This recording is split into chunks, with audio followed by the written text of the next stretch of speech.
Hello guys! Meron po akong pasalubong galing sa aking mama.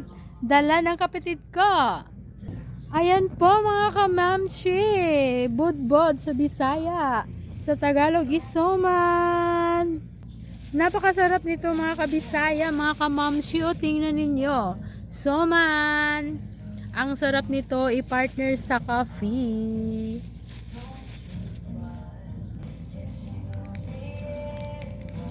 Ang bango pa mga kamamshi, galing pa talaga to sa bukid, no? Made from my mother. Di ba?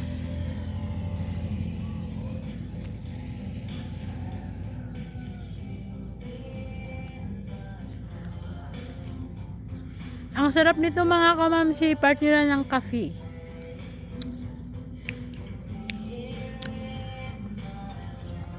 Lamig kayo siya.